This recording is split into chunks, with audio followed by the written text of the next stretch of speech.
यानिके. अर्थात हे सर्व गोत्रच पाहून माझ्या मनात जो शोक उत्पन्न झाला आहे तो आपल्या उपदेशा वाचून दुसऱ्या कोणत्याही उपायाने नाहीसा होणारा नाही. अर्थात माझ्यासमोर जे माझंच कुळ मला दिसतंय, माझ्यासमोर उभे असलेले सगळे माझे आप्तेष्ट जे मला दिसत आहेत, त्या सगळ्यांना मारण्याच्या कल्पनेनं माझ्या अंतःकरणामध्ये जे दुःख किंवा शोक उत्पन्न झालेला आहे तो देवा तुझ्या वाक्या वाचून निघून जाणार नाही असं अर्जुन म्हणायला लागलाय. अर्जुन भाग्यवान आहे. अर्जुन भाग्यवान असण्याची काही महत्वाची कारण आहेत. तो रोगी खूप भाग्यवान असतो की ज्याला आपल्याला काय रोग झाला हे कळतं. दुसरा भाग्यवान रोगी तो असतो की ज्याला आपल्याला काय रोग झाला हेही कळतं आणि आपल्याला झालेला रोग, आपल्याला झालेला आजार कुठं गेल्यानंतर दूर होईल हेही त्याला कळतं. बऱ्याच रुग्णांना आपल्याला आजार झाला हेच कळत नाही आणि आपल्याला आजार झाला हेच कळलं नसल्यामुळं जवळच डॉक्टर असतो, जवळच औषध असतं, पण आजार झाला हेच न कळल्यामुळं त्या बिचाराचा तो आजार काही बरा होत नाही. म्हणून मला आजार झाला हे आधी कळलं पाहिजे आणि आजार कळूनही चालत नाही, तर मला झालेला आजार कुणाकडे गेल्यावर दूर होईल हेही कळलं पाहिजे. म्हणजे आताच तर स्पेशलायझेशन आहे ना की डॉक्टर सुद्धा डोळ्याचे वेगळे, दाताचे वेगळे, हाडाचे वेगळे, कानाचे वेगळे, नाक कान घसा तज्ञ वेगळे. तर आपल्याला ज्या प्रकारचा आजार झालाय त्याच आजाराच्या तज्ञाकडे त्या रुग्णानं गेलं पाहिजे. म्हणून ही सुद्धा गोष्ट महत्वाची आहे की कोणत्या डॉक्टरकडे गेल्यावर आपला आजार बरा होणार आहे हेही कळलं पाहिजे. आणि मग तिसरी गोष्ट डॉक्टर स्वतः देतात की या आजारावरचं औषध काय हे त्या डॉक्टरला नीट माहीत असतं आणि तो डॉक्टर ते औषध देऊन टाकतो आणि मग रुग्ण बरा होतो. या अर्थानं अर्जुन भाग्यवान आहे कारण अर्जुनाला आपल्याला कोणता आजार झाला हे कळलंय. शोको उपजलासे मनी हा अर्जुनाचा आजार आहे. याचं कारणही अर्जुनाला कळलंय की हा आजार मला का झालाय, तर सकळ कुळ देखोनी, डोळ्यांसमोर माझंच सगळं कुळ मी बघितलंय त्याच्यामुळं मला हा आजार झालाय, त्याच्यामुळं मला हा शोक निर्माण झालाय. म्हणजे शोक हा आजार आहे, शत्रू रूपात सगळे आप्त दिसतायत हे त्याचं कारण आहे आणि इलाजही अर्जुनाला माहिती आहे. तो तुझ्या वाक्या वाचूनी न जाय अनेके, तुझ्या तोंडून निघालेले वाक्य जोपर्यंत माझ्या कानात पडणार नाहीत तोपर्यंत हा आजार बरा होणार नाही. म्हणजे अर्जुनाला आजार कळलाय, आजाराचं कारण कळलंय आणि तो आजार कशानं दूर होणार आहे या गोष्टी पण कळल्यात. येथ पृथ्वी तळ आपू होईल, जे महेंद्र पद ही पाविजेल, परी मोह हा न फिटेल मानसीचा. आता आपल्या अंतःकरणात निर्माण झालेला मोह किती ताकदवान आहे, किती घनिष्ठ आहे, त्याची ताकद किती मोठी आहे हे अर्जुन इथं सांगायला लागलाय. समजा आज मला पृथ्वीचे राज्य मिळाले किंवा इंद्रपदही प्राप्त झाले तरी देखील माझ्या अंतःकरणात उत्पन्न झालेला हा मोह दूर होणार नाही. येत पृथ्वी तळ आपू होईल, हा पृथ्वी तळ म्हणजे जेवढी पृथ्वी मला दिसते या पृथ्वीवरची सगळी जमीन आपू होईल.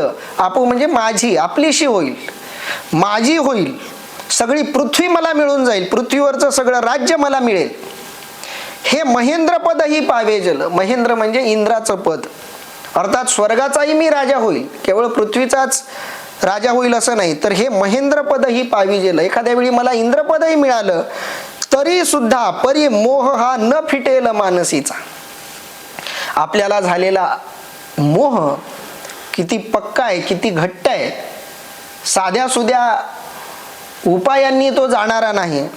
हे स्पष्ट करण्यासाठी अर्जुन काय म्हणतोय बघा, देवा मला एखाद्या वेळी सगळ्या पृथ्वीचं राज्य मिळालं, सगळं स्वर्गाचंही पूर्ण राज्य मिळालं तरी सुद्धा माझ्या अंतःकरणात आत्ता जी मोहानं जागा घेतलेली आहे तो मोह काही केल्या दूर होणारा नाही, तो मोह काही केल्या जाणार नाही असं अर्जुनाला वाटायला लागलंय. जैसी बीजे सर्वता आहाळली, ती सुक्षेत्री जरी पेरिली, तरी न विरूढ ती सिंचिली, आवडे तैसे. अर्थात जसे भाजलेले बी किती उत्तम जमिनीत पेरले व त्यास मनमुरात पाणी घातले तरी ते उगवत नाही. अर्जुनानं खूप सुंदर आपली मनोवस्था व्यक्त केली आहे. खरं तर माऊलींनी ती व्यक्त केलेली आहे. अर्जुनाच्या मनातली भावना माऊलींनी पुन्हा आपल्या दृष्टांतातून व्यक्त करून दाखवलेली आहे की देवा, माझ्या अंतःकरणातला मोह, मला स्वर्ग सुख मिळालं, स्वर्गाचं अधिपत्य मिळालं तरी दूर होणार नाही, पृथ्वीचं अधिपत्य मिळालं तरी माझ्या अंतःकरणातला मोह दूर होणार नाही. कसा? तर जैसी बीजे सर्वथा आहाळली. जर बीजाला भाजलं, बियाणं भाजलं, तर त्या बियाणातून काही केलं तरी नवीन उत्पत्ती होत नाही. जैसी बीजे सर्वथा आहाळली, ज्याप्रमाणे बीज म्हणजे बियाणं सर्वथा म्हणजे पूर्णपणे आहाळली, आहाळली म्हणजे भाजली. त्या बियाण्याला जर गरम केलं, त्या बीजाला गरम केलं, तर गरम झालेलं बियाणं मग ती सुक्षेत्री जरी पेरली, सुक्षेत्री म्हणजे चांगल्या जमिनीत, सुपीक अशा जमिनीत जरी ती पेरली, म्हणजे बियाणं भाजलंय, बियाणं एकदा भाजलं की त्याच्यामध्ये जी सृजनाची शक्यता असते ती संपून जाते आणि त्या बियाणातली सृजनाची क्षमताच संपलेली आहे. ते बियाणं आता वाढूच शकणार नाही, अंकुरच पाहू शकणार नाही, असं ते बियाणं झालेलं आहे. मग अशा बियाण्याला म्हणजे भाजलेल्या बियाण्याला कितीही चांगल्या जमिनीत पेरलं काय तरी न विरुडती सिंचिली आवडे तैसी, आणि त्याच्यामध्ये कितीही सिंचन केलं, चांगलं पाणी टाकलं तरी न विरुडती, विरुडणे म्हणजे वाढणे, न विरुडती सिंचिली आवडे तैसी, त्या बियाण्याला आवडेल, योग्य असेल, चांगलं ठरेल असं कितीही चांगलं पाणी घाला, कितीही चांगल्या जमिनीत ते बियाणं पेरा, ते बियाणं जसं वाढणार नाही, कारण ते बियाणं भाजलं गेलेलं आहे. एकदा भाजलेलं बियाणं कुठेही पेरलं, कितीही त्याला पाणी घातलं तरी ते वाढणार नाही. किंवा दुसरं उदाहरण माऊली देत आहेत. हे पहिलं उदाहरण झालं, पहिला दृष्टांत झाला. माऊलीने दुसरा दृष्टांत दिलाय. ना तरी आयुष्य पुरले आहे, तरी औषधे काही नोहे, येथ एकची उपेगा जाये परमामृत.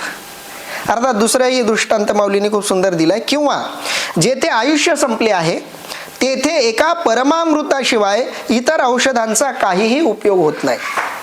ना तरी आयुष्य पुरले आहे, एखाद्याचं आयुष्यच संपलंय, एखादा माणूस मेलाय, मेलेल्या माणसाला कितीही औषधं दिली तरी त्याचा काही उपयोग होणार आहे का? एकदा माणूस मरण पावला की त्याला कितीही औषधं द्या तो बरा होणार नाही, त्याला कितीही व्हेंटिलेटरवर ठेवा तरी त्याचा काही उपयोग होणार नाही. तरी औषधे काही नोहे, किती जरी त्याला औषधं दिली तरी त्या औषधाचा त्याच्यावरती काहीही परिणाम होणार नाही. का? ना तरी आयुष्य पुरले आहे, आयुष्यच त्याचं संपून गेलंय. मेलाय तो माणूस, मेलेल्या माणसाला किती औषधं खाऊ घातली तरी त्याचा आजार बरा होणार नाही. पण मेलेल्या माणसाला जिवंत करण्याचा एक मार्ग आहे. येथ एकची उपयोगा जाये, एकच गोष्ट इथं उपयोगाला येऊ शकते. कोणती? परमामृत. परम असं अमृत त्या मेलेल्या माणसाच्या तोंडात टाकलं तर तो माणूस जसाच्या तसा बरा होऊ शकतो, जिवंत होऊ शकतो. मेलेल्या माणसाला औषधी देऊन बरं करता येत नाही. जिवंत असलेल्या माणसाला औषधी दिली तर तो माणूस बरा होऊ शकतो, बरी होण्याची थोडी शक्यता आहे. पण एकदा मेला माणूस की त्याला जसं औषध कामाला येत नाही, फक्त त्याला परमामृतच हवं असतं, अगदी त्या पद्धतीनं. तैसे राज्य भोग समृद्धी उज्जीवन नोहे जीव बुद्धी, येत जिव्हाळा कृपानिधी कारुण्य तुझे. अर्थात त्याप्रमाणे माझ्या बुद्धीतील मोह जाण्याला राज्यभोग संपत्तीचा काही एक उपयोग नाही. यावेळी हे कृपानिधे भगवंता, तुझ्या कृपेचाच मला आधार आहे. बघा, जसं मेलेल्या माणसाला औषध देऊन तो माणूस जिवंत होत नाही, त्याला अमृतच द्यावं लागतं, तसं ज्याच्या अंतःकरणात मोह निर्माण झालाय, शोक निर्माण झालाय, त्याच्या अंतःकरणातला मोह, त्याच्या अंतःकरणातला शोक जर दूर करायचा असेल तर त्याला भगवंताची कृपाच लागते. तैसे राज्य भोग समृद्धी, ज्याप्रमाणे मेलेल्या माणसाला कितीही औषध दिला तरी उपयोग नाही, तसं तैसे राज्य भोग समृद्धी, कितीही मोठं राज्य द्या, किती भोग मला भोगायला द्या, किती समृद्ध असं मला जीवन द्या, उज्जीवन नोहे जीव बुद्धी. उज्जीवन या शब्दाचा अर्थ आहे मोहकार्य शोकातून पार पडण्यास त्याचा मुळीच उपयोग होणार नाही. उज्जीवन नोहे, उज्जीवन म्हणजे बाहेर पडणं, त्यातून मोकळं होणं. शोकातून अर्जुनाला मोकळं व्हायचंय, याला उज्जीवन म्हणतात. हा उज्जीवन शब्द कशासाठी आलाय तर त्या दृष्टांताला समर्पक वाटावा म्हणून हा उज्जीवन शब्द आलाय. मेलेल्या माणसाला उठवणं म्हणजे त्याचं उज्जीवन करणं, म्हणजे तो ज्या विपरीत अवस्थेत गेलाय मरण्याच्या, त्याच्या विरुद्ध अवस्थेत त्याला आणणं म्हणजे जगण्याच्या अवस्थेत त्याला आणणं, त्याला उज्जीवन म्हणतात. उज्जीवन नोहे जीव बुद्धी, माझ्या जीवाची जी आता बुद्धी झालेली आहे, जी माझी आता मानसिकता झालेली आहे, ती जीवबुद्धी नोहे उज्जीवन, या माझ्या जीवबुद्धीचं उज्जीवन होणार नाही. कशानं होणार नाही उज्जीवन? किती मला राज्य मिळालं, किती मोठे भोग मिळाले, किती मोठी समृद्धी मला मिळाली, तरी सुद्धा माझ्या अंतःकरणात निर्माण झालेल्या मोहाचं उज्जीवन होणार नाही. माझ्या मनातला मोह निघून जाणार नाही, मोहातून मी बाहेर पडणार नाही. राज्य भोग समृद्धी किती जरी मिळाली तरी, जसं मेलेल्या माणसाला औषधी देऊन उपयोग नाही, तशी माझ्या अंतःकरणातला मोह निघून जाण्यासाठी कितीही मोठं राज्य, कितीही मोठं सुख समृद्धी मिळून उपयोगाची नाही. मग ते पृथ्वीचं राज्य असो किंवा स्वर्गाचं अधिपत्य असो, तरी माझा मोह जाणार नाही. पण येथ जिव्हाळा कृपानिधी कारुण्य तुझे, तुझं कारुण्य जर मला मिळालं, तुझी करुणा मला मिळाली, तुझा जिव्हाळा मला मिळाला, तुझी कृपा मला मिळाली, ते तर जिव्हाळा कृपानिधी. बघा परत माऊलींनी सुंदर शब्द वापरलाय भगवंताला उद्देशून, कृपानिधी. कारण आता त्याच्या कृपेची गरज आहे, त्याच्या कृपेची गरज आहे म्हणून ज्ञानोबारांनी शब्द वापरलाय कृपानिधी. निधी म्हणजे सागर, तू कृपेचा सागर आहेस, तू कृपानिधी आहेस. तू वाईटातल्या वाईट माणसावर कृपा करतोयस. मी तर तुझा सखा आहे, मी तर तुझ्या मुलासारखा आहे, मी तुझा सेवक आहे, माझं तुझ्यावर प्रेम आहे. म्हणून येथ जिव्हाळा कृपानिधी कारुण्य तुझे, तुझा जिव्हाळा मिळाला, तुझं प्रेम मिळालं, तुझी करुणा मला मिळाली, तुझी कृपा मला मिळाली, तर निश्चितच माझ्या अंतःकरणातला हा मोह, माझ्या बुद्धीला स्पर्शून पूर्णपणे माझ्या बुद्धीला काबीज केलेलं हे दुःख, हा शोक पूर्णपणे निघून जाईल तुझ्या करुणेनं, तुझ्या कृपेनं आणि तुझ्या जिव्हाळ्यानं. ऐसे अर्जुन तेथ बोलिला, जव क्षण एक भ्रांती साडीला, मग पुनरपी व्यापिला उर्मेतेने. अर्जुनाच्या अवस्थेचं खूप सुंदर वर्णन माऊलींनी केलंय. क्षणभर अर्जुनाची भ्रांती दूर झाली, अशा वेळी अर्जुन असे बोलला, पण पुन्हा त्याला मोह लहरीने व्यापले. बघा इथं माऊलींनी थोडासा स्वतःच्या मताच्या स्वातंत्र्याचा भाग मांडलेला आहे. इथपर्यंत जे काही अर्जुन बोलला याच्यावरून असं जाणवतंय की अर्जुन आता शहाण्यासारखं बोलायला लागलाय. कारण आजारी असलेला माणूस आपल्या आजाराबद्दल बोलायला लागलाय, आपल्याला आजार का झाला याच्याबद्दल बोलायला लागलाय, आपल्याला झालेला आजार कोण दूर करणार आहे ह्याच्याही बद्दल बोलायला लागलाय. याचा अर्थ तो आता आपला आजार लवकरच बाजूला टाकेल असं वाटावं, अशी शक्यता वाटावी, अशी परिस्थिती निर्माण झाली. ऐसे अर्जुन तेथ बोलिला, असं अर्जुन त्या ठिकाणी बोलला. हे माऊलींचे शब्द आहेत. ऐसे अर्जुन तेथ बोलिला, अर्जुन बोलला की देवा माझा मोह राज्य उपभोगानं जाणार नाही, तुझ्या प्रेमानं निघून जाईल. हे ऐसे अर्जुन तेथ बोलिला, जव क्षण एक भ्रांती सांडिला, जेवढ्या काळापुरती त्याच्या अंतःकरणातली भ्रांती निघून गेली, भ्रम निघून गेला, मोह निघून गेला, शोक निघून गेला. थोड्या वेळासाठी अर्जुन जेव्हा जागा झाला, शुद्धीवर आला थोड्या काळासाठी, जव क्षण एक भ्रांती साडीला, जेवढ्या काळासाठी त्यानं भ्रांती सांडलेली होती तेवढा वेळ अर्जुन हे सगळं बोलायला लागलाय. म्हणजे आतापर्यंत आपण अर्जुनाच्या ज्या ओव्यांचं चिंतन केलंय ते सगळे अर्जुनाचे शब्द हे शुद्धीतले शब्द आहेत, भ्रांती सांडल्यानंतरचे शब्द आहेत. पण ती भ्रांती कशी आहे? क्षण एक भ्रांती आहे, क्षण एक भ्रांती सांडीला. माणूस बेशुद्ध जरी पडला तरी मध्ये थोड्या वेळासाठी शुद्धीवर येऊन काहीतरी महत्वाची गोष्ट सांगतो आणि पुन्हा बेशुद्ध होतो. असं होतं कधी कधी. अगदी तसं अर्जुनाचं झालंय. अर्जुन मोहानं व्यापलेला असला तरी काही काळासाठी तो मोहाच्या बाहेर आलाय आणि मोहाच्या बाहेर आल्यामुळे त्याला सगळं स्पष्ट दिसायला लागलंय. आपल्याला झालेला आजारही दिसायला लागलाय, उपायही दिसायला लागलाय, भगवंताची तो शरणागतीही करायला लागलाय. पण पुन्हा काय झालं? ऐसे अर्जुन तेथ बोलिला, जव क्षण एक भ्रांती सांडिला, मग पुनरपी व्यापिला उर्मी तेने. पण असं बोलल्याबरोबर थोड्या वेळासाठी थोडं शहाण्यासारखं बोलणं झाल्याबरोबर पुन्हा त्याला शोकाची उर्मी आली, पुन्हा शोकाची भावना त्याच्या मनात निर्माण झाली. मग पुनरपी, पुनरपी म्हणजे पुन्हा, व्यापिला व्यापून गेला, झपाटून गेला, उर्मी तेने, त्या उर्मीनं. कोणती उर्मी? जी आधी होती, बेशुद्धीची उर्मी, शोकाची उर्मी, मोहाची उर्मी. त्या मोहाच्या उर्मीनं पुन्हा एकदा अर्जुनाला व्यापून टाकलं. मग अर्जुन पुढे काय म्हणतो बघा, की मज पाहता उर्मी नोहे, हे अनारिसे गमत आहे, तो ग्रासीला महामोहे काळ सरपे. पुन्हा माऊली त्या अर्जुनाच्या या अवस्थेचं पुन्हा वर्णन करतायत बघा. ज्ञानेश्वर महाराज म्हणतात, विचार केला असता ही याला मोहाची लहर नसून हा वेगळाच प्रकार असावा असे मला वाटते. तो कोणता म्हणाल तर त्याला महामोहरूपी काळ सर्पाने ग्रासले. आता हे शब्द माऊलींचे आहेत. भगवद्गीताकारांनी जे म्हटलंय त्याचं विश्लेषण करता करता मध्ये मध्ये काही ठिकाणी, अनेक ठिकाणी माऊलींनी थोडं स्वातंत्र्य घेतलंय. अर्जुनाच्या या मनोवस्थेबद्दल माऊलींना काय वाटलंय ते माऊलींनी इथं सांगितलंय. म्हणून माऊली काय म्हणतायत बघा, की मज पाहता उर्मी नोहे. इथं मज पाहता जो शब्द आहे तो माऊलींनी स्वतःसाठी वापरलाय. किंवा मज पाहता उर्मी नोहे, माझ्या मतानं विचार केला, माझं मत असं आहे की ही उर्मी नाहीये. उर्मी म्हणजे लहर नाहीये, ही थोड्या काळासाठी आलेली भावना नाहीये. हे अनारिसे गमत आहे. अनारिसे शब्दाचा अर्थ होतो थोडं वेगळंच काहीतरी. हे अनारिसे गमत आहे.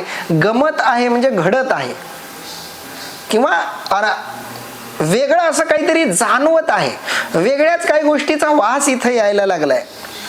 तो वास कशाचा आहे? तो ग्रासीला महामोहे काळ सरपे. महामोहाच्या काळ सर्पानं, महामोहाला काळ सर्पाची उपमा माऊलींनी दिली बघा.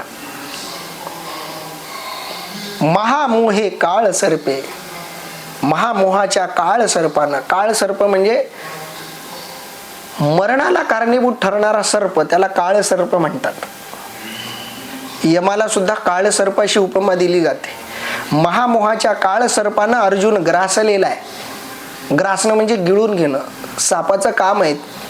साप आपल्या भक्ष्याला गिळतो. आधी गिळल्यानंतर त्याच्या शरीरामध्ये विशिष्ट अशी एक रचना असते की त्या रचनेमुळं शरीरामध्ये कोणत्याही प्राण्याला त्यानं गिळलं तर त्या प्राण्याचा आपोआप विघटन व्हायला सुरुवात होते.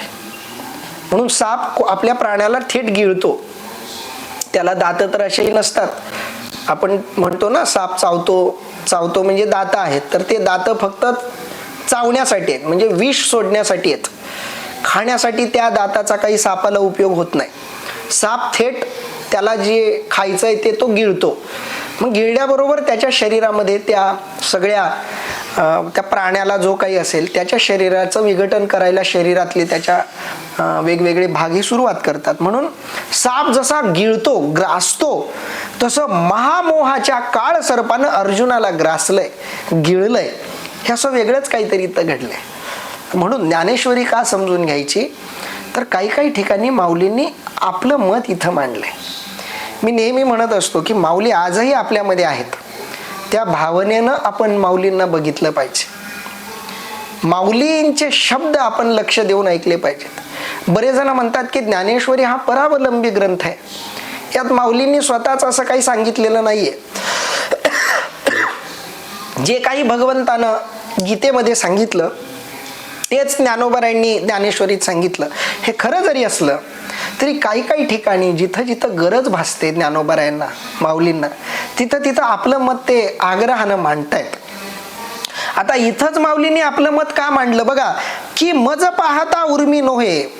माझ्या दृष्टीनं विचार केला, माझ्या मतानं विचार केला तर ही उर्मी नाहीये जी अर्जुनाच्या मनात निर्माण झाली, ती लहर नाहीये. हे अनारिसे गमत आहे, हे त्याच्यापेक्षा वेगळंच काहीतरी आहे. हे अनारिसे वेगळं काहीतरी आहे, गमत आहे, घडत आहे.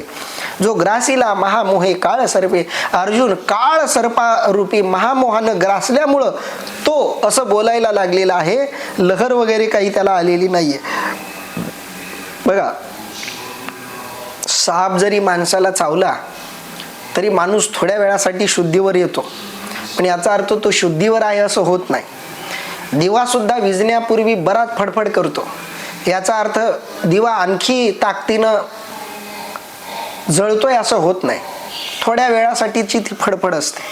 तसं काहीतरी अर्जुनाच्या बाबतीत घडलंय असं माऊलींना वाटत असावं, म्हणून माऊली म्हणतायत की तो महामोह रूपी काळ सर्पानं त्याला ग्रासलेला आहे. सवर्म हृदय कल्हारी ते तर कारुण्य वेळेच्या भरी, लागला म्हणून लहरी भाजेची ना. अर्थात मर्मस्थान जे हृदय कमल त्या ठिकाणी कारुण्यास पूर्ण भरती आली आहे, अशी संधी साधून त्या महामोहरूपी काळ सर्पाने त्याला दंश केला, म्हणून त्या लहरी कमी होईनात. आता अर्जुन म्हणजे काही सामान्य नाहीये. अर्जुन ज्ञानी आहे, अर्जुन भगवंताचा भक्त आहे, साधक आहे, भगवंताचा सखा आहे. द्रोणाचार्य, कृपाचार्य, भीष्माचार्यांसारखे गुरु त्याला लाभलेले आहेत, म्हणजे तो काही सामान्य नाहीये.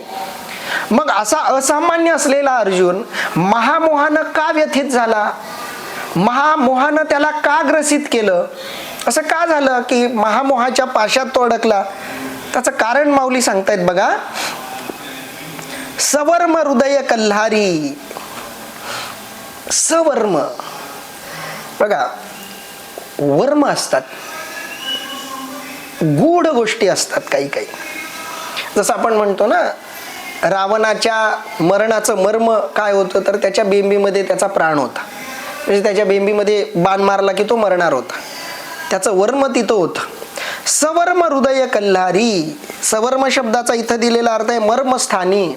हृदय कल्हारी, कल्हारी म्हणजे पाकळ्या, या अर्थानं हा कल्हारी शब्द आहे. हृदय कल्हारी म्हणजे हृदयाच्या पाकळ्या. त्याच्या हृदय पाकळ्यांच्या मर्मस्थानी. बघा, माऊलींनी कमळाची पुन्हा उपमा दिली. माऊलींच्या डोक्यामध्ये, मनामध्ये यावेळी कमळ हे फूल आहे. त्या कमळाचा जो मध्यभाग असतो तो अतिशय नाजूक असतो, आणि त्या मध्यभागीच परागकण असतात, त्याचं रक्षण करण्यासाठी पाकळ्या असतात. ती उपमा इथं माऊलींनी दिली बघा. सवर्म हृदय कल्हारी, हृदयाच्या पाकळ्यांच्या मधल्या भागात, म्हणजे नाजूक अशा भागात, अर्जुनाच्या हृदयाच्या नाजूक अशा भागात म्हणजे मर्मस्थानात, ते तर कारुण्य वेळेच्या भरी, ज्यावेळी त्याच्या अंतःकरणात करुणा निर्माण झाली, कारुण्य निर्माण झाले. लागला म्हणून लहरी. कारुण्य वेळ त्याच्या हृदयात जन्माला आली म्हणून, ज्यावेळी त्याच्या हृदयात अंतःकरणात कारुण्य जन्माला आलं त्याच वेळी लागला म्हणून लहरी भाजेची ना. याचा इथं दिलेला अर्थ आहे लहरींवर लहरी येऊन झेंडू फुटणार नाही की काय, अशा पद्धतीनं त्याला दंश केलेला आहे. बघा, ओवी नीट समजून घेऊयात. सवर्म हृदय कल्हारी, अर्जुनाच्या हृदय पाकळ्यांच्या मर्मस्थानामध्ये कारुण्य वेळेच्या भरामध्ये, ज्यावेळी त्याच्या हृदयाला कारुण्यानं भरलेलं आहे हृदय, समोरच्या सगळ्यांना बघून त्याच्या अंतःकरणात कारुण्य निर्माण झाले. एरवी तर अर्जुनाचं हृदय अतिशय काठिण्य असं असतं, कठीण असं असतं. समोर शत्रू कुणीही असो, अगदी भगवान शंकराबरोबर युद्ध करतानाही त्याच्या मनामध्ये मोह उत्पन्न झाला नव्हता की हे भगवान शंकर आहेत, यांना मी कसा मारू. कारण युद्ध करताना एका विशिष्ट परिस्थितीत अर्जुनाला कळलं होतं की आपलं युद्ध पुण्या सर्वसामान्याबरोबर चालू नाहीये, तरी अर्जुन तिथं घाबरला नव्हता. पण इथं मात्र करुणेनं त्याच्या हृदयावर अधिपत्य गाजवलेलं आहे. लागला म्हणून लहरी भाजी जिना. आणि या लहरी, करुणेच्या लहरी त्याच्या अंतःकरणात निर्माण झाल्यामुळं तो काहीही केल्या भाजेची ना. भाजेची ना म्हणजे त्याच्या बाहेर पडत नाहीये. भाजेची ना म्हणजे त्या अवस्थेच्या बाहेर न येणं. तो त्या लहरीच्या बाहेर येणारच नाही की काय असं वाटायला लागलंय. फुटणारच नाही की काय असं वाटायला लागलंय. म्हणजे तसाच तो कोमलच राहील की काय असं वाटायला लागलंय. लागला म्हणून लहरी भाजेची ना, हे जाणोनी ऐसी प्रौढी, जो दृष्टी सवेची विष फेडी, तो धावया श्रीहरी गारुडी पातलाखी. माऊलींनी खूप सुंदर वर्णन केलंय बघा. त्या विषाचा असा जालिमपणा पाहून जो आपल्या केवळ नेत्र कटाक्षाने विष उतरवतो, असा हाकेसरशी धावणारा गारुडी श्रीहरी ते प्राप्त झाला. अर्जुनाचं खूप नशीब चांगलं आहे. आपण म्हणतो ना, एखाद्या माणसाला अटॅक आला आणि नेमकं काही क्षणात त्याला त्याचं योग्य असं हृदयाचं हॉस्पिटल सापडलं की किती मोठा अटॅक आलेला माणूस त्या योग्य अशा डॉक्टरकडे गेल्यावर, योग्य अशा दवाखान्यात गेल्यावर नक्की बरा होतो.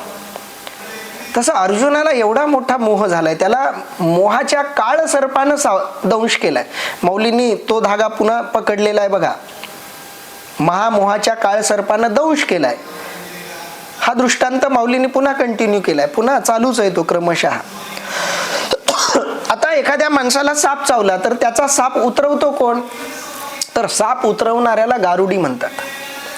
लोक संस्कृतीमध्ये, ग्राम संस्कृतीमध्ये, खेड्यापाड्यामध्ये अजूनही साप चावला की लोक गारुड्याला बोलवतात, साप उतरवणाऱ्याला बोलवतात, तांत्रिक मांत्रिकाला बोलवतात. खेड्यापाड्यामध्ये अजूनही तशी श्रद्धा आहे लोकांची. माऊलींनी तोच दृष्टांत इथं वापरलाय. हे जाणोनी ऐसी प्रौढी, हे जाणून ऐसी प्रौढी. प्रौढी म्हणजे एक मोठा विषय, गंभीर गहन असा विषय भगवंतानं जाणून घेतलेला आहे.